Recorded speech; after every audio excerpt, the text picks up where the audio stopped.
Hello friends, എല്ലാവർക്കും നമസ്കാരം. നിങ്ങളെവരും കാത്തിരിക്കുന്ന രേവതിയുടെയും സച്ചിയുടെയും ഇന്നത്തെ വിശേഷത്തിലേക്ക് എല്ലാ കൂട്ടുകാർക്കും സ്വാഗതം. എല്ലാവർക്കും നല്ലൊരു ദിവസം ആശംസിച്ചുകൊണ്ട് തന്നെ നമുക്ക് ഇന്നത്തെ സൂപ്പർ ഹിറ്റ് വിശേഷത്തിലേക്ക് കടക്കാം. അതിനു മുമ്പായിട്ട് ആരെങ്കിലും നമ്മുടെ ഈ ചാനൽ ആദ്യമായിട്ട് കാണുന്നുണ്ടെങ്കിൽ ഇതുവരെ സബ്സ്ക്രൈബ് ഒന്നും ചെയ്തു വെച്ചിട്ടില്ലെങ്കിൽ തീർച്ചയായിട്ടും ഒന്ന് സബ്സ്ക്രൈബ് ചെയ്ത് വെച്ചോളൂ കേട്ടോ. അതിനോടൊപ്പം മാക്സിമം എല്ലാവരും നമ്മുടെ വീഡിയോ ഇഷ്ടപ്പെടുന്നുണ്ടെങ്കിൽ ഒരു ലൈക്കും കൂടി അടിച്ചിട്ട് വീഡിയോ സ്കിപ്പ് ചെയ്യാതെ കാണാൻ ശ്രമിക്കണേ. അങ്ങനെ നമ്മുടെ ദേവുവിന് ജോലി കിട്ടിയതിൽ ഭയങ്കരമായിട്ടും സങ്കടപ്പെട്ടിരിക്കുകയാണ് കേട്ടോ നമ്മുടെ ചന്ദ്ര. എങ്ങനെയെങ്കിലും ആ ജോലി ഒന്ന് അവർക്ക് കിട്ടാതിരുന്നെങ്കിൽ, മാത്രമല്ല ഇത് നേരത്തെ അറിഞ്ഞിരുന്നെങ്കിൽ ഞാൻ ഏതെങ്കിലും അമ്പലത്തിൽ പോയി വഴിപാട് ചെയ്ത് നേർച്ച നടത്തി അവർക്ക് ജോലി കിട്ടാത്ത വിധമാക്കിയനെ എന്നൊക്കെ പറഞ്ഞ് ഇങ്ങനെ പൂർത്ത് തന്നെ സംസാരിച്ചുകൊണ്ടിരിക്കുന്ന ചന്ദ്രനെയാണ് തുടങ്ങുമ്പോൾ തന്നെ കാണിക്കുന്നത്. അങ്ങനെ ചന്ദ്ര പറയാ, അവക്കെങ്ങാനും ജോലി കിട്ടിയിട്ടുണ്ടെങ്കിൽ പൂക്കാരിയുടെ അഹങ്കാരം ഞാൻ കാണേണ്ടി വരുമല്ലോ എന്റെ ഈശ്വര, ഇനി എന്താ ഞാൻ ചെയ്യുക, ഇതിനെന്താ ഒരു പോൻ വഴി എന്നൊക്കെ. ഈ സമയത്ത് നമ്മുടെ രേവതിനെ കാണിക്കുന്നുണ്ട് കേട്ടോ. ദേവു ആണെങ്കിൽ ഹോസ്പിറ്റലിൽ എത്തുകയും ചെയ്തു. ജോലി കിട്ടിയിട്ടില്ല കേട്ടോ, ജോലി കിട്ടിയിരുന്നെങ്കിൽ എന്നാണ് നമ്മുടെ ചന്ദ്ര ആശങ്കപ്പെടുന്നത്. അങ്ങനെ നമ്മുടെ ദേവു നേരെ വിളിച്ച് ആരോടാ, രേവതിയോട് പറയാണ്, ചേച്ചി ജോലി കൺഫേം ആയിട്ടോ, നാളെ തന്നെ എന്നോട് ജോയിൻ ചെയ്തോളാൻ പറഞ്ഞു. എന്താ ചേച്ചി ഒന്നും മിണ്ടാത്തത്? അയ്യോ മോളെ, ചേച്ചിക്ക് പറയാൻ വാക്കുകൾ കിട്ടുന്നില്ലെന്നേ. സന്തോഷം കൊണ്ട് എനിക്ക് എന്താ ചെയ്യേണ്ടതെന്ന് അറിയില്ല. അത് പിന്നെ 6 മാസം ഉണ്ടല്ലോ, 6 മാസം ഉണ്ടല്ലോ ട്രെയിനിങ്ങാ. എന്റെ വർക്ക് നോക്കിയിട്ട് ഇനി പെർമനന്റ് ആക്കത്തുള്ളൂ. എന്തായാലും ചേച്ചിയുടെ പ്രാർത്ഥന ഫലിച്ചിട്ടുണ്ട് കേട്ടോ. എനിക്കും അതാ മോളെ പറയാനുള്ളത്, എന്റെ പ്രാർത്ഥന ഫലിച്ചു. ഇപ്പൊ നമ്മുടെ അച്ഛനും ഉണ്ടാകണമായിരുന്നു. ഇതൊക്കെ അച്ഛൻ ആഗ്രഹിച്ചതാ, നിനക്കൊരു ജോലി കിട്ടുന്നതൊക്കെ. അവര് എന്നോട് ഈ സന്തോഷം പറഞ്ഞപ്പം എനിക്കും എന്റെ അച്ഛനും ഓർമ്മ വന്നു ചേച്ചി. അപ്പം നാളെ മുതൽ നീ ജോലിക്ക് പോവുമല്ലേ? ഞാൻ നാളെ മുതൽ ജോയിൻ ചെയ്യും. അല്ല, നീ അമ്മയോട് കാര്യം പറഞ്ഞോ? ഇല്ലേ ചേച്ചി, ഞാൻ പറഞ്ഞില്ല. ഞാൻ ആദ്യം തന്നെ ചേച്ചീനെ വിളിച്ച ഈ സന്തോഷ വാർത്ത പറഞ്ഞത്. എങ്കിൽ നീ പെട്ടെന്ന് വിളിച്ച് അമ്മയോട് പറഞ്ഞ്. ഞാനേ സച്ചേട്ടനോട് ഒന്ന് വിളിച്ച് പറയട്ടെ. ഇതറിയുമ്പോ സച്ചേട്ടന് വലിയ സന്തോഷമാവും. അത് പിന്നെ ചേച്ചി വെക്കല്ലേ ഒരു കാര്യം കൂടി. അതെ, ഹോസ്പിറ്റലിലേക്ക് ശ്രുതി ചേച്ചി വന്നായിരുന്നു. ശ്രുതിയോ? അവൾ എന്തിനാ ആ ഹോസ്പിറ്റലിലേക്ക് വരുന്നത്? എനിക്ക് ചോദിക്കാൻ പറ്റിയില്ല. ശ്രുതി ചേച്ചിയുടെ ഫ്രണ്ട് മീര കൂടത്തിലുണ്ടായിരുന്നു. അല്ല, അത് സ്ത്രീകളുടെയും കുട്ടികളുടെയും ഹോസ്പിറ്റൽ അല്ലേ? അതെ ചേച്ചി, പ്രഗ്നൻസി ആയിട്ട് ബന്ധപ്പെട്ടാണ് കൂടുതലും സ്ത്രീകൾ ഇങ്ങോട്ടേക്ക് വരാറുള്ളത്. അപ്പം ശ്രുതി അതുമായിട്ട് ബന്ധപ്പെട്ട് വന്നതായിരിക്കുമോ? അവളിനി പ്രഗ്നന്റ് ആണോ? ഇനി അവൾക്ക് വിശേഷമുണ്ടോ? അതിനുള്ള സാധ്യതയും ഉണ്ട്. ചിലപ്പം അതായിരിക്കും ഇങ്ങോട്ടേക്ക് വന്നത്, ടെസ്റ്റ് ചെയ്യാനായിരിക്കും. അതവളുടെ മുഖത്ത് കാണാനുണ്ടായിരുന്നു, ചെറിയ മാറ്റം ഉണ്ടായിരുന്നു മുഖത്ത് കുറച്ച് ദിവസമായിട്ട്. ഇത് ഉറപ്പിക്കാൻ ദേവു, ശ്രുതി എന്തായാലും പ്രഗ്നന്റാ. ഇവിടെ ഉള്ളവർക്ക് സന്തോഷമാവും ഇത് കേട്ട് കഴിഞ്ഞാല്. ഇന്ന് ഏതായാലും 2 നല്ല കാര്യം നടന്നു. ഒന്ന് നിനക്ക് ജോലി കിട്ടി, ഒന്ന് നമ്മുടെ ശ്രുതി പ്രഗ്നന്റ് ആണെന്ന് അറിഞ്ഞു. ഇതിൽ കൂടുതലും എന്താ ഇനി വേണ്ടത്? അതെ, ശ്രുതി ചേച്ചി അമ്മായിയമ്മയുടെ കൂടെ ചേർന്ന് ചേച്ചിയുടെ സന്തോഷം കെടുത്താൻ വേണ്ടി നോക്കുന്നതാ. ഇതില് എന്താ ചേച്ചി സന്തോഷിക്കുന്നത്? എന്ത് പറഞ്ഞാലും ഞങ്ങളൊരു കുടുംബമല്ലേ ദേവു. കുടുംബത്തില് ഒരു കുഞ്ഞ് ജനിക്കാന്നൊക്കെ പറഞ്ഞു കഴിഞ്ഞാലേ അതിനേക്കാൾ സന്തോഷം വേറെ എന്താ ദേവു ഉള്ളത്? ശരി ചേച്ചി, എന്നാ പിന്നെ ഞാൻ അമ്മയൊന്ന് വിളിക്കട്ടെ. എന്നാ പിന്നെ ദേവു ശരി, നീ അമ്മയെ പെട്ടെന്ന് വിളിക്കൂട്ടോ എന്ന് പറഞ്ഞ് ഫോണ് കട്ട് ചെയ്തു. ഏതായാലും ഇത് കേട്ടിട്ട് ഭയങ്കര സന്തോഷം നമ്മുടെ രേവതിക്ക്. രേവതി നേരെ നമ്മുടെ ആരെയാ, സച്ചിനെ വിളിക്കുകയാണ്. അപ്പൊ സച്ചി നേരെ നോക്കിയപ്പോഴത്തേക്ക് രേവതി വിളിക്കുന്നു. ഹലോ രേവതി, എന്താ രേവതി? ദേവുവിന് ജോലി കിട്ടിയെന്ന് പറയാനല്ലേ വിളിച്ചത്? അതെ സച്ചേട്ടാ, അവനിപ്പോ എന്നെ വിളിച്ച് ഫോൺ കട്ട് ചെയ്തതേ ഉള്ളൂ. ആദ്യമായിട്ട് ജോലി കിട്ടിയ കാര്യം എന്നെ വിളിച്ച് പറഞ്ഞത്. അല്ല സച്ചേട്ടൻ എങ്ങനെയാ അറിഞ്ഞത്? നീ വിളിക്കുമ്പോ ഊഹിക്കാലോ. നാളെ തന്നെ ജോലിക്ക് ജോയിൻ ചെയ്യണം എന്നാ പറഞ്ഞത്. റിസൾട്ട് വന്നതിന്റെ പിറ്റേ ദിവസം തന്നെ അവൾക്ക് ജോലി കിട്ടിയില്ലേ? ഭാഗ്യമുള്ള കുട്ടി അവള്. അതെ, അവള് ഭാഗ്യമുള്ള കുട്ടിയാ. വലിയ ആശ്വാസമായി സച്ചേട്ടാ. ഇനിയിപ്പം ശരത്തും കൂടി ഒരു വഴിക്കായാലേ ഞങ്ങൾ രക്ഷപ്പെട്ടു. എന്റെ അമ്മ രക്ഷപ്പെട്ടു. അവൻ വഴിക്കാകും, പെരുവഴിക്ക്. ഞാൻ നല്ല സന്തോഷത്തിലാ. അത് നീ എന്നെ കൊണ്ട് കളയരുതേ. അത് പിന്നെ സച്ചേട്ട, ഞാനിപ്പം വീട്ടിലേക്ക് പോവാണ് കേട്ടോ. സച്ചേട്ട അങ്ങോട്ടേക്ക് വരുന്നുണ്ടോ? വരാം. അതിനിപ്പോ എന്താ? എനിക്കിപ്പോഴേ നിന്നെ കാണാൻ തോന്നുക. നിൽക്കാൻ പറ്റുന്നില്ലെങ്കിലേ സച്ചേട്ടൻ പെട്ടെന്ന് ഇങ്ങോട്ട് വാ. അതേടി, നിന്നെ കാണാതെ എനിക്ക് നിൽക്കാനേ പറ്റുന്നില്ല. ചുമ്മാതെ പറയല്ലേ എന്റെ പൊന്നു സച്ചേട്ട, ചുമ്മാതെ ഒന്നും അല്ലടി, സത്യമാടി, ഞാൻ ഇപ്പൊ തന്നെ വരൂടി എന്ന് പറഞ്ഞിട്ട് നമ്മുടെ സച്ചി നേരെ ചന്ദ്രോദയത്തേക്ക് വിടാൻ വേണ്ടി തുടങ്ങാണ് കേട്ടോ. അപ്പോഴത്തേക്ക് നമ്മുടെ ഈച്ച അവിടെ ഉണ്ടായിരുന്നു. ഈച്ചേനെ കണ്ട ഉടനെ സച്ചി പറയാ, എടാ ജോലി കിട്ടിയടാ, ജോലി. ആർക്ക്? നിനക്കോ? എന്ത് ജോലി? ഏത് ജോലി? അപ്പൊ നീ കാർ ജോലി ഉപേക്ഷിക്കാൻ പോവാണോ? നീ ഡ്രൈവർ ജോലി ഉപേക്ഷിക്കാൻ പോവാണോ? എനിക്ക് ജോലി കിട്ടിയതല്ലടാ, ദേവൂന് ജോലി കിട്ടി. ദേവൂന് ജോലി കിട്ടിയെന്നോ? അയ്യോ, എനിക്കും സന്തോഷമായിടാ, എനിക്ക് സന്തോഷം സഹിക്കാൻ പറ്റത്തില്ലടാ എന്ന് പറഞ്ഞു സച്ചിയുടെ ദേഹത്തേക്ക് ചാടി കയറിയിട്ട്, അതെ സച്ചി, നമുക്ക് പോകാല്ലേ? മന്തി. മാന്താനോ? എവിടെ മാന്താനൊന്നുമല്ല, ദേവൂന് ജോലി കിട്ടിയാലേ എനിക്ക് കുഴിമന്തി മേടിച്ചു തരാമെന്ന് സച്ചി പറഞ്ഞില്ലായിരുന്നോ? വാങ്ങി തരാന്ന് പറഞ്ഞില്ല, വാങ്ങി തരണമെന്ന് പറഞ്ഞു നീ. അപ്പം വാങ്ങി തരില്ലേ? വാങ്ങി തരാടാ. ഈ ദിവസം നീ എന്ത് ചോദിച്ചാലും ഞാൻ മേടിച്ചു തരൂടാ. എന്റെ ദേവൂര് ജോലി കിട്ടിയേക്കല്ലേ, അന്നാ വാടാ നമുക്ക് പോകാടാ എന്നും പറഞ്ഞ് ഈ സച്ചിയും കൂടെ കുഴിമന്തിയൊക്കെ കഴിക്കാൻ വേണ്ടി പോവാണ്. ഈ സമയത്ത് നമ്മുടെ രേവതി കിച്ചണിൽ നിന്ന് എന്തൊക്കെയോ ഉണ്ടാക്കിക്കൊണ്ടിരിക്കുമ്പോഴത്തേക്ക് സച്ചി വരികയാണ്. രേവതി രേവതി എന്ന് വിളിച്ച് പതുക്കെ ഇങ്ങനെ ഒളിഞ്ഞൊക്കെ നോക്കാൻ ഇട്ടപ്പോഴത്തേക്ക്, ആ വന്നോ? ഞാൻ വന്നു. അല്ല, നീ ഇവിടെ എന്താ ഉണ്ടാക്കുന്നത് രേവതി? കേസരി പോലെ ഉണ്ടല്ലോ. കേസരി പോലെയൊന്നും അല്ല, ഇത് കേസരി തന്നെയാ. ടേസ്റ്റ് നോക്കിയേ. കൊള്ളാം കൊള്ളാം. അയ്യോ, ഇതെന്തൊരു ചൂടാ രേവതി, ഭയങ്കര ചൂടാ, നാക്ക് പൊള്ളിപ്പോയല്ലോ. അയ്യോ. എന്റെ പൊന്ന് സച്ചേട്ടാ, ആക്രാന്തം കാണിക്കാതെ, ചൂട് സാധനല്ലേ, പതുക്കെ തിന്ന്. ഏതായാലും സൂപ്പറാ രേവതി, കൊള്ളാം, അടിപൊളി ടേസ്റ്റ്. അപ്പോഴത്തേക്ക് നമ്മുടെ സച്ചി പറഞ്ഞു, അനിയത്തിക്ക് ജോലി കിട്ടിയതിന്റെ പേരിലായിരിക്കുമല്ലോ ഇതുണ്ടാക്കിയത്. അപ്പം അതും ഒരു കാരണമാ സച്ചേട്ടാ. വേറൊരു കാരണം ഉണ്ടോ? അപ്പൊ അതൊരു സർപ്രൈസാ, ഞാൻ എല്ലാവരുടെയും മുന്നിൽ വെച്ച് പറയാം, നിങ്ങൾ അവിടെ പോയി ഇരിക്കുക. എന്താ രേവതി ഇത്, നീ പറ. ഞാൻ ഇപ്പൊ പറയത്തില്ല. അല്ല, ഇത്രയും സന്തോഷിക്കാൻ മാത്രം എന്ത് വിശേഷമാ? എന്റെ അമ്മ നന്നായോ? എന്റെ പൊന്ന് സച്ചേട്ടാ, പോയി ഇരിക്കാനല്ലേ പറഞ്ഞത്? അവിടെ പോയിരുന്നേ, എല്ലാവരോടും കൂടെ ഒരുമിച്ചേ പറയുന്നുള്ളൂ, സച്ചേട്ടനോട് മാത്രം സെപ്പറേറ്റ് ആയിട്ട് പറയേണ്ട കാര്യമൊന്നുമല്ല എന്ന് പറഞ്ഞ് നമ്മുടെ സച്ചിനെ ഓടിച്ച് അടുക്കളയിൽ നിന്ന് വെളിയിൽ ചാടിച്ചു വിട്ടോ. ഈ സമയത്ത് നമ്മുടെ ചന്ദ്ര ഇരിക്കുകയാണ്. അതുപോലെ തന്നെ അവിടെ എല്ലാവരും ഉണ്ട്, രവീന്ദ്രനുണ്ട്. സച്ചിൻ ചെന്ന് പതുക്കി അവിടെ ഇരുന്നു. ചന്ദ്രയ്ക്കാണെങ്കിൽ ഒരു സമാധാനം ഇല്ലല്ലോ. അങ്ങനെ ചന്ദ്ര, രേവതിയെ എനിക്ക് വിശക്കുക, കഴിക്കാൻ എന്തെങ്കിലും എടുത്ത് വെക്ക, നല്ല വിശപ്പ്.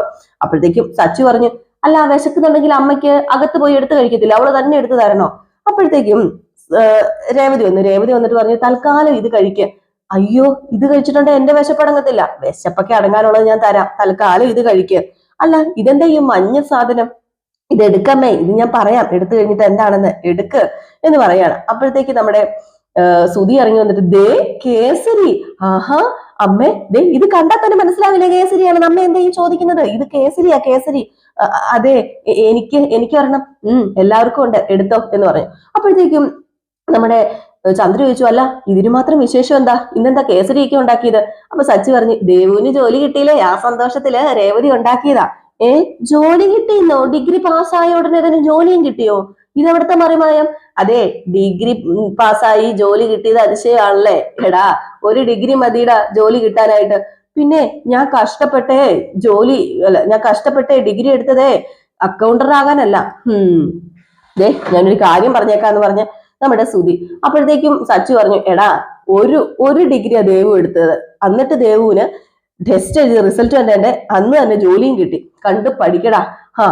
അത് പിന്നെ ഞാൻ പറഞ്ഞല്ലോ, അക്കൗണ്ടർ ഒന്നും ആകാൻ എന്നെ കൊണ്ട് പറ്റത്തില്ലെന്ന്. അപ്പോഴത്തേക്ക് ചന്ദ്ര പറഞ്ഞു, ഓഹോ, അനിയത്തിക്ക് ജോലി കിട്ടിയിട്ട് ഇവിടെയുള്ള സാധനങ്ങളൊക്കെയാണല്ലോ ചെലവാകുന്നത്. അപ്പോഴത്തേക്കും പെട്ടെന്ന് നമ്മുടെ രേവതി പറഞ്ഞു, ഇത് എന്റെ അനിയത്തിക്ക് ജോലി കിട്ടിയത് മാത്രമല്ല അച്ഛ ഉണ്ടാക്കിയത്, ഇത് ശ്രുതിക്കും കൂടെ വേണ്ടിയാ ഉണ്ടാക്കിയത്. ശ്രുതിക്കും കൂടെ വേണ്ടിയോ? അപ്പോഴത്തേക്ക് നമ്മുടെ ശ്രുതി, അല്ല, എന്തിനാ രേവതി എനിക്ക് വേണ്ടി ഉണ്ടാക്കിയത്? നന്നായിട്ട് അഭിനയിക്കാൻ അറിയാലോ ശ്രുതിക്ക്, എനിക്കൊന്നും മനസ്സിലാവുന്നില്ല എന്നിങ്ങനെ പറഞ്ഞപ്പോഴത്തേക്ക് രേവതി പറഞ്ഞു, അതെ, നീ ഒരു കുഞ്ഞിന്റെ അമ്മയാകാൻ പോവല്ലേ? കുഞ്ഞിന്റെ അമ്മയാകാൻ പോവാണെന്നോ? നീ കുഞ്ഞിന്റെ അമ്മയാകാൻ പോവല്ലേ? ഞങ്ങളിൽ നിന്ന് എല്ലാരിൽ നിന്നും മറച്ചു വെച്ചല്ലേ നീ? അപ്പോഴത്തേക്കും പെട്ടെന്ന് രവീന്ദ്രൻ ചോദിച്ചു, സത്യമാണോ ഇത്? അതെ അച്ഛാ, ഇവള് ഹോസ്പിറ്റലിൽ പോയിട്ട് ഇപ്പൊ വന്നതേ ഉള്ളൂ. അപ്പോഴത്തേക്കും വർഷം വന്നിട്ട്, കൺഗ്രാറ്റ്സ് ചേച്ചി, കൺഗ്രാറ്റ്സ്, ഈ കുടുംബത്തിലൊരു കുഞ്ഞിക്കാല് വരാൻ പോവാണല്ലോ, കൺഗ്രാറ്റ്സ് എന്ന് പറഞ്ഞ ഒരു ഉമ്മയൊക്കെ കൊടുത്തു. അപ്പോഴത്തേക്കാണെങ്കിൽ നമ്മുടെ സച്ചി, അത് കൊള്ളാലോ, എടാ, നീ ഒരു അച്ഛനാകാൻ പോവാണല്ലേ, എന്നാ പിന്നെ കൺഗ്രാറ്റ്സ് എന്ന് പറഞ്ഞു. അപ്പോഴത്തേക്കും ചന്ദ്ര അങ്ങോട്ട് ഇളകിയില്ലേ, ഓഹോ, ഇത് രേവതി പറഞ്ഞു വേണോ അറിയാനായിട്ട്? ഇത് നീയല്ലേ മോളെ എന്നോട് ആദ്യം പറയേണ്ടത്. അപ്പോഴത്തേക്കും ശ്രുതി ഒന്നും മിണ്ടുന്നില്ല കേട്ടോ. അപ്പൊ രേവതി പറഞ്ഞു, അത് പിന്നെ എന്താ ശ്രുതി മിണ്ടാതെ നിൽക്കുന്നത്? നീ ഹോസ്പിറ്റലിൽ പോയതൊക്കെ ഞാൻ അറിഞ്ഞു. നീ എന്തിനാ എല്ലാം മറച്ചു വെക്കുന്നത്? അപ്പോഴത്തേക്ക് ചന്ദ്ര ചോദിച്ചു, ഇവളോ പറഞ്ഞില്ല, നിനക്ക് എന്നോട് പറയത്തില്ലായിരുന്നോ? ശ്രുതി, നീ എന്താ എന്നോട് പറയാത്തത്? അപ്പോഴത്തേക്ക് ശ്രുതി, ഞാൻ പോലും അറിഞ്ഞില്ല, പിന്നെ എങ്ങനെയാ? എടി ശ്രുതി, നീ എന്നോട് പറയണ്ടായിരുന്നു ആദ്യമായിട്ട്. നീ എന്നോടല്ലേ പറയേണ്ടത്, ഭർത്താവിനോട് ഞാൻ ഒരു അച്ഛനാകാൻ പോവാണെന്ന്. അപ്പോഴത്തേക്കാണ് ശ്രുതി പറഞ്ഞത്, അയ്യോ, ഞാന് പ്രഗ്നന്റ് അല്ല. അപ്പോഴത്തേക്കും പെട്ടെന്ന് നമ്മുടെ രേവതി, പ്രഗ്നന്റ് അല്ലെന്നോ? അപ്പൊ എല്ലാവരും ഒന്ന് ഞെട്ടിപ്പോവാണ് കേട്ടോ. പ്രഗ്നന്റ് അല്ലെന്നോ? അപ്പോഴത്തേക്ക് രേവതി ചോദിച്ചു, നീ എന്തിനാ ശ്രുതി മറച്ചു വെക്കുന്നത്? നീ ഹോസ്പിറ്റലിൽ പോയില്ലേ? അല്ല, പിന്നെ നീ എന്തിനാ ഹോസ്പിറ്റലിൽ പോയത്? അത്തരം ഒരു ഹോസ്പിറ്റലിൽ പോയി എന്ന് വെച്ച് ഞാൻ പ്രഗ്നന്റ് ആണെന്നാണ് അർത്ഥം. നിങ്ങളൊക്കെ വെറും പൊട്ടന്മാരും പൊട്ടികളുമായി പോയില്ലേ? എനിക്ക് എന്താ ഹോസ്പിറ്റലിൽ പോകാൻ പാടില്ലേ? ഒരു ദിവസം 1000 പേര് അവിടെ പോകുന്നുണ്ടല്ലോ, അവരെല്ലാവരും പ്രഗ്നന്റ് ആണോ? പ്രഗ്നൻസിക്ക് മാത്രമാണ് ആ ഹോസ്പിറ്റലിൽ പോകുന്നത്? അല്ല, അപ്പോഴത്തേക്കും നമ്മുടെ വർഷ പറഞ്ഞു മെറ്റേണിറ്റി ഹോസ്പിറ്റലിൽ പിന്നെ എന്തിനാ ചേച്ചി പോയത്? ഞാനൊരു ചെക്കപ്പിന് പോയതാ. ചെക്കപ്പോ? എന്ത് ചെക്കപ്പ്? ആന്റി, ഞങ്ങളുടെ വിവാഹം കഴിഞ്ഞിട്ട് 1 വർഷം ആകാറായില്ലേ, എന്നിട്ട് ഞാൻ കൺസീവ് ആയില്ലല്ലോ, അതുകൊണ്ട് ഡോക്ടറിനെ കണ്ടൊരു ചെക്കപ്പ് നടത്താന്ന് വിചാരിച്ചു, അതിനുവേണ്ടിയാ ഞാൻ പോയത്, അല്ലാതെ ഞാൻ പ്രഗ്നന്റ് ഒന്നും അല്ല. ഇത് കേട്ടതും നമ്മുടെ സത്യം പറഞ്ഞിട്ടുണ്ടെങ്കിൽ സുധിക്കും ചന്ദ്രയ്ക്കും രവീന്ദ്രനും ഒക്കെ ചിരിയും വരുന്നുണ്ട്, ചിരിക്കാനും പറ്റത്തില്ലാത്തൊരവസ്ഥ. അങ്ങനെ സുധി പറഞ്ഞു, അല്ലെങ്കിൽ ഇവള് എന്നോടല്ലായിരുന്നു ആദ്യം പറയേണ്ടത് പ്രഗ്നന്റ് ആണെങ്കിൽ, അവൾ അങ്ങനെ പറഞ്ഞിട്ടുമില്ലല്ലോ. അപ്പം ഗുഡ് ന്യൂസ് ഇല്ല അല്ലേ എന്ന് വർഷ. അപ്പോഴത്തേക്കും ശ്രുതി പറഞ്ഞു, ഇതേ ഗുഡ് ന്യൂസ് അല്ല, ഇതൊരു ഫേക്ക് ന്യൂസാ. ഇങ്ങനെ എന്തെങ്കിലും ഉണ്ടെങ്കിൽ ഞാൻ ആദ്യം എന്റെ ഭർത്താവിനോട് പറയും. രേവതി, എന്തിനാ ഊഹം വെച്ച് ഇങ്ങനെ ഓരോന്ന് വിളിച്ചു പറയുന്നത്? അറിഞ്ഞിട്ട് പറഞ്ഞാ പോരെ? അല്ല, അത് പിന്നെ നീ ഹോസ്പിറ്റലിൽ പോയിന്ന് പറഞ്ഞപ്പം ഞാൻ കരുതി നീ പ്രഗ്നന്റ് ആണെന്ന്. അത് നീ എന്നോടല്ലേ ആദ്യം ചോദിക്കേണ്ടത്? എല്ലാവരുടെയും മുമ്പിൽ വെച്ച് എല്ലാവർക്കും ആശ കൊടുക്കുന്നത് എന്തിനാ? എല്ലാവരുടെയും മുമ്പിൽ വെച്ച് ഇതൊക്കെ വിളിച്ചു പറയുന്നത് എന്തിനാ? നീ കാണിച്ചതേ ഭയങ്കര ഒരു ചീപ്പ് പരിപാടിയാ. അപ്പോഴത്തേക്ക് നമ്മുടെ ശ്രുതി അവളുടെ ഒരു കേസരി. അപ്പൊ ശ്രുതി പറഞ്ഞു, അതെ, മൂഡ് ഔട്ട് ആയില്ല എല്ലാവരും, ഇപ്പം എല്ലാവരെയും മൂഡ് ഔട്ട് ആക്കി, ഇപ്പം സമാധാനമായില്ലോ. ആന്റിയോട് പറഞ്ഞില്ലെന്നും പറഞ്ഞ് ആന്റി എന്നോട് ദേഷ്യപ്പെട്ടു. നിനക്ക് സമാധാനമായോ? അപ്പൊ ചന്ദ്ര, ഇതൊക്കെ എന്താ കളിതമാശയാണോ? മണ്ടി വകതിരിവില്ലാത്തവള്. അപ്പൊ രവീന്ദ്രൻ പറഞ്ഞു, ഇത്ര തെറ്റെന്താ രേവതി ചെയ്തത്? രേവതിക്ക് തോന്നി, അവള് പറഞ്ഞു. അപ്പോഴത്തേക്കാണെങ്കിൽ അതെ, അവള് ചെയ്തത് വകതിരിവില്ലാത്ത പരിപാടി തന്നെയാ. ഇവൾ ആവശ്യമില്ലാത്ത കാര്യത്തിൽ ഇടപെടേണ്ട ഒരാവശ്യമില്ല. ശ്രുതി പ്രഗ്നന്റ് ആയെങ്കിൽ അത് ശ്രുതിയും നോക്കിക്കോളും, ഇവൾ എന്തിനാ ഇടപെടുന്നത്? അപ്പോഴത്തേക്ക് നമ്മുടെ സച്ചി പറഞ്ഞു, ഓ, അപ്പം അമ്മയ്ക്ക് ഇപ്പൊ എന്തിന്റെ സൂക്കേടാ? അതെ, ഇവൾ ഈ വീട്ടിലെ ഒരംഗമാ, അപ്പം ഇവിടെ നടക്കുന്ന കാര്യങ്ങളൊക്കെ അറിയാനുള്ള അവകാശവും പറയാനുള്ള അധികാരവും അവൾക്കുണ്ടെന്ന് പറഞ്ഞു. അപ്പോഴത്തേക്കാണ് ശ്രുതി പെട്ടെന്ന് ചോദിക്കുന്നത്, അല്ല രേവതി, ഞാൻ ഈ ഹോസ്പിറ്റലിൽ പോയെന്ന് നീ എങ്ങനെയാ അറിഞ്ഞത്? അത് പിന്നെ എന്നോട് ദേവുവാ പറഞ്ഞത്, അവൾ അവിടെയാ വർക്ക് ചെയ്യുന്നത്. ഓ, അപ്പം നിന്റെ അനിയത്തി പരദൂഷണമായിട്ട് നടക്കുകയാണല്ലേ? വർക്ക് ചെയ്യാൻ പോവല്ലേ അവള് പരദൂഷണം പറഞ്ഞ് നടക്കുകയാണോ? അത് അവള് പരദൂഷണം പറഞ്ഞൊന്നും അല്ല. അവളെ ആരൊക്കെ വരിക, എന്തിനാ വരുന്നതെന്ന് നുണ പറഞ്ഞ് കൊടുക്കല അവളുടെ ജോലി, മോളെ ശ്രുതി എന്ന് ചന്ദ്ര. അപ്പം രേവതി പറഞ്ഞു, അയ്യോ അല്ല. ശ്രുതി പറഞ്ഞതേ, ഒന്നും അറിയാതെ ഓരോന്നിങ്ങനെ വിളിച്ചു പറയരുത്, എല്ലാത്തിനും ഒരു ബൗണ്ടറി ഉണ്ട്, അത് ക്രോസ് ചെയ്യരുത് നീ. അവനവന്റെ കാര്യം അവനവൻ നോക്കാന്ന് ഞാൻ പലപ്പോഴും പറഞ്ഞിട്ടുണ്ട്, നിനക്ക് നിന്റെ കാര്യം നോക്കിയാൽ പോരെ, എന്തിനാ എന്റെ കാര്യം നോക്കുന്നത്? അപ്പൊ ശ്രുതിയോട് പറയാണ്, അതെ ശ്രുതി ഇങ്ങോട്ട് വന്നേ, എനിക്ക് നിന്നോടൊരു കാര്യം പറയണമെന്ന് പറഞ്ഞ ഇവര് നേരെ റൂമിലേക്ക് പോവാണ് കേട്ടോ. അപ്പൊ ഭക്ഷണം ഒന്നും കഴിക്കുന്നുമില്ല. അപ്പൊ ചന്ദ്ര പറഞ്ഞു, അവരെ പട്ടിണി കിട്ടപ്പോ സമാധാനമായല്ലോ, നീ പോയി വയറ് നിറച്ച് കേറ്റ് എന്ന് പറഞ്ഞപ്പോഴത്തേക്കും നമ്മുടെ സച്ചു പറഞ്ഞു, അതെ, അമ്മ എന്ത് പറഞ്ഞാലും നീ ഒരു കാര്യമാക്കണ്ടടി, എന്തെങ്കിലുമൊക്കെ പറയട്ടെ, അല്ല കേസരി വേണമെന്നുള്ളവർ കഴിക്കട്ടെ, വേണ്ടാത്തവർ കഴിക്കണ്ട, എനിക്ക് ഏതായാലും വേണം എന്ന് പറഞ്ഞ് കേസരി കഴിക്കാൻ വേണ്ടി നമ്മുടെ സച്ചി കേസരി എടുത്തോണ്ട് അങ്ങ് പോവാണ് കേട്ടോ. ഇത് കഴിഞ്ഞ് പിന്നെ കാണിക്കുന്ന സീൻ എന്ന് പറഞ്ഞിട്ടുണ്ട് നമ്മുടെ ശ്രുതിനെയാ. അപ്പൊ ശ്രുതിയാണെങ്കിൽ ഇങ്ങനെ വിറച്ചിരിക്കുകയാണ് കേട്ടോ. ശ്രുതിക്കാണെങ്കിൽ ആകെ പെട്ടൊരവസ്ഥ, എന്തെങ്കിലും അറിഞ്ഞു കഴിഞ്ഞിട്ടുണ്ട്. അതായത് ഓരോ ദിവസം ഉരുകി ജീവിക്കുക, നമ്മൾ കള്ളം പറഞ്ഞ് ജീവിച്ചാൽ ഓരോ ദിവസം ഉരുകി ജീവിച്ച് സമാധാനം നഷ്ടപ്പെട്ട ഒരവസ്ഥ. അങ്ങനെ നമ്മുടെ പതുക്കെ ശ്രുതിയുടെ അടുത്തേക്ക് ചെല്ലുക. എന്നിട്ട്, ഇത് വളരെ മോശമായി പോയി, കുറച്ചെങ്കിലും ഒരു കോമൺ സെൻസ് വേണ്ടേ? സച്ചിയുടെ ഭാര്യയല്ലേ, അതങ്ങനെയല്ലേ വരത്തുള്ളൂ. നിനക്ക് മുന്നേ വീട്ടിൽ പറഞ്ഞ് നല്ല കുട്ടിയാകാൻ നോക്കിയത് അവള്, കണക്കിന് അമ്മയുടെ കയ്യിൽ നിന്ന് കിട്ടി, അല്ല നീയും നന്നായിട്ട് കൊടുത്തു. അതെ, രേവതി പറഞ്ഞത് നടന്നിരുന്നെങ്കിൽ എനിക്ക് സന്തോഷമായേനെ, അത് നടക്കാതെ അവള് പറഞ്ഞത്, അതിന്റെ ദേഷ്യം ഞാൻ അവളോട് കാണിച്ചത്. ഓ, അതിന്റെ ദേഷ്യല്ലേ? എടി, അതൊക്കെ സമയം ആവുമ്പോ നടക്കും ശ്രുതി. എപ്പോഴീ സമയമാവുന്നത്? എപ്പം നടക്കുന്ന ശ്രുതി പറയുന്നത്? ഞാനേ ഇപ്പൊ ഇടയ്ക്കിടയ്ക്ക് നമുക്കൊരു കുഞ്ഞു പിറക്കുന്നത് സ്വപ്നം കാണാറുണ്ട്. ഹോസ്പിറ്റലിൽ ഞാൻ പ്രസവിക്കുന്നതും കുഞ്ഞിനെ കാണാനായിട്ട് എല്ലാവരും വരുന്നതും അതൊക്കെ ഞാൻ സ്വപ്നമായിട്ട് കാണുക. ആണോ? അതൊക്കെ നീ കാണുന്നുണ്ടോ? അല്ല, ഈ എല്ലാവരും എന്ന് വെച്ചാല് നിന്റെ അച്ഛനും കുഞ്ഞിനെ കാണാൻ വന്നിരുന്നോ? ആ, എന്റെ അച്ഛനും വന്നിരുന്നു. അപ്പൊ നിന്റെ അച്ഛനും വരൂലേ? ശരിക്കും? ശരിക്കും. ഏതായാലും പെട്ടെന്ന് അമ്മ ആവണം എന്നുള്ളൊരു ആഗ്രഹം നിന്റെ മനസ്സിലുണ്ട്, അതുകൊണ്ടാണ് നീ ഇങ്ങനെയൊക്കെയുള്ള സ്വപ്നം കാണുന്നത്. നമ്മൾ എന്തിനെ കുറിച്ചാണോ കൂടുതൽ ആഗ്രഹിക്കുന്നത് അത് നമ്മുടെ സ്വപ്നത്തിൽ വരും, അങ്ങനെയാണ്. അല്ല, ശ്രുതി ഇങ്ങനെയുള്ള സ്വപ്നങ്ങളൊന്നും കാണാറില്ലേ? ഇല്ലില്ല, ഞാൻ ഇതൊന്നും കാണാറില്ല. ഇതേ, ഇന്ത്യ മുഴുവൻ എന്റെ കടയുടെ ബ്രാഞ്ചസ് ഉണ്ടാവുന്നതും ഞാനൊരു മൾട്ടി മില്യണറാവുന്നതും എന്റെ കീഴിൽ ഒരു 10,000 എംപ്ലോയീസ് വർക്ക് ചെയ്യുന്നതൊക്കെ ഞാൻ സ്വപ്നം കാണുന്നത്, അല്ലാതെ ഇതുപോലെയുള്ള സ്വപ്നമൊന്നും ഞാൻ കാണാറില്ല. ഇന്നലെ ഞാൻ കണ്ട സ്വപ്നത്തില് നമുക്ക് ഇന്ത്യയിലാകെ 25ഓളം വീടുകളും ഫ്ലാറ്റുകളും 40 കടകളും അതുപോലെ കാറും ഒരു പ്രൈവറ്റ് ജെറ്റ് വരെ ഉണ്ടായിരുന്നു. നല്ല സ്വപ്നമല്ലേ? അടിപൊളി സ്വപ്നം. അത് വെളുപ്പാങ്കാലത്ത് കണ്ട സ്വപ്ന, ഫലിക്കും, ഉറപ്പായിട്ട് ഫലിക്കും. അല്ല, നമുക്കൊരു കുഞ്ഞു വേണമെന്ന് ആഗ്രഹമില്ലേ ശ്രുതിക്ക്? എപ്പോഴും പണം സമ്പാദിക്കുന്നതിനെ കുറിച്ച് ചിന്തിച്ചാൽ മാത്രം മതിയോ? എന്റെ ശ്രുതി, പണമാണ് മുഖ്യം. പണം ഉണ്ടെങ്കിലേ നമുക്കൊരു കുഞ്ഞിനെ അതിനെ നല്ല രീതിയിൽ വളർത്താനായിട്ട് പറ്റത്തുള്ളൂ, സമൂഹത്തിൽ വിലയുള്ളൂ. അല്ല, പണം നമുക്ക് എപ്പോ വേണമെങ്കിലും സമ്പാദിക്കാം. ഒരു നിശ്ചിത വയസ്സ് കഴിഞ്ഞാല് കുഞ്ഞുണ്ടാകണമെന്നില്ലല്ലോ. എന്റെ പൊന്നു ശ്രുതി, നമുക്കൊരു കുഞ്ഞു വേണ്ടെന്ന് ഞാൻ പറഞ്ഞിട്ടില്ലല്ലോ. നടക്കുമ്പോ നടക്കട്ടെ എന്നല്ല ഞാൻ പറഞ്ഞത്. അല്ല, അത് പെട്ടെന്ന് നടക്കണം. ശ്രുതി, നമുക്കൊരു ഡോക്ടറെ കണ്ടാലോ? എന്തിനാ ഡോക്ടറെ കാണുന്നത്? അല്ല, നമ്മുടെ കല്യാണം കഴിഞ്ഞിട്ട് 1 വർഷം ആകാറായില്ലേ, ഇപ്പോഴും കൺസീവ് ആയിട്ടില്ലല്ലോ. എനിക്കാണോ ശ്രുതിക്കാണോ കുഴപ്പമൊന്നും അറിയില്ലല്ലോ. നമുക്ക് ഹോസ്പിറ്റലിൽ പോയി ഒരു ചെക്കപ്പ് നടത്തി നോക്കിയാലോ? അത് പിന്നെ ശ്രുതി ഇപ്പൊ തന്നെ ലേറ്റ് ആയി, അതുകൊണ്ട് പറഞ്ഞതാ. എന്ത് ലേറ്റ് ആവാന്? ഒരു ലേറ്റും ഇല്ല. നമുക്ക് എന്താ 50 വയസ്സ് കഴിഞ്ഞോ? ഇല്ലല്ലോ. വേണമെങ്കിൽ നീ ചെന്ന് ചെക്കപ്പ് നടത്തിക്കോ, ഞാൻ എന്തിനാ വരുന്നത്? അതിന്റെ ആവശ്യമൊന്നുമില്ല. നീ പോയി ചെക്കപ്പ് നടത്ത. എന്റെ പൊന്നു ശ്രുതി, ഞാൻ പറയുന്നൊന്ന് കേക്ക്. എനിക്ക് ഒരു കുഴപ്പമില്ല. അല്ല, ഒരു ചെറിയൊരു ചെക്കപ്പ് നടത്തുന്നത് കൊണ്ട് എന്താ പ്രശ്നം ഇരിക്കുന്നത്? എനിക്കൊരു കുഴപ്പമില്ലെന്ന് എനിക്ക് നന്നായിട്ട് അറിയാം. I am perfectly all right. അല്ല, പിന്നെ എന്തിനാ ഞാൻ ചെക്കപ്പ് നടത്തുന്നത്? ഞാൻ മൊത്തം റൈറ്റാ. എനിക്ക് നല്ലൊരു കോൺഫിഡൻസ് ഉണ്ട്. നിനക്ക് വല്ല സംശയം ഉണ്ടെങ്കിൽ നീ ചെന്ന് ഡോക്ടറിനെ കാണാൻ, അതല്ലേ വേണ്ടത്? അല്ല, ഇതിനു മുമ്പ് ശ്രുതി മെഡിക്കൽ ചെക്കപ്പ് ഒന്നും നടത്തിട്ടില്ലല്ലോ, പിന്നെ എങ്ങനെ പെർഫെക്റ്റ് ആണെന്ന് പറയുന്നത്? അല്ല, ഇത്രയും കോൺഫിഡന്റ് ആയിട്ട് പറയുന്നത്? അത് മുമ്പ് ശ്രുതിയും നീലിമയും ലിവിങ് ടുഗദർ ആയിരുന്നല്ലോ. ആ സമയത്ത് അവള് കൺസീവ് ആയിട്ടുണ്ടോ? സത്യം പറ, എന്താ നീ പറഞ്ഞത്? അല്ല, അന്ന് അവള് പ്രഗ്നന്റ് ആയിട്ടുണ്ടോന്നാ ഞാൻ ചോദിച്ചത്. അതുകൊണ്ടാണോ ശ്രുതി ഒരു കുഴപ്പമില്ലെന്ന് ഉറപ്പിച്ച് പറയുന്നത്? എനിക്കൊരു സംശയം. എനിക്ക് എന്നിന് നല്ല വിശ്വാസമുണ്ട്, അതുകൊണ്ടാണ് ഞാൻ അങ്ങനെയൊക്കെ പറഞ്ഞത്. എന്നെ ഒന്ന് മനസ്സിലാക്കി ശ്രുതി. കല്യാണത്തിന് മുമ്പ് ഞാൻ അവളെ കൺസീവ് ആക്കി അബോർഷൻ ചെയ്തു, അതല്ലേ നീ പറഞ്ഞു വരുന്നത്? അതല്ലേ? അല്ല, ഞാൻ അങ്ങനെയല്ല. എന്തൊരു ചീപ്പാണ് നീ! ഇത്രയും ദുഷിച്ച മനസ്സാണ് നിന്റെ ഞാൻ അറിഞ്ഞിരുന്നില്ല. അല്ല ശ്രുതി, ഞാൻ പറയുന്നത് വേണ്ട, മതി, നിർത്ത്. നിനക്ക് എങ്ങനെ ചോദിക്കാൻ തോന്നിയത്?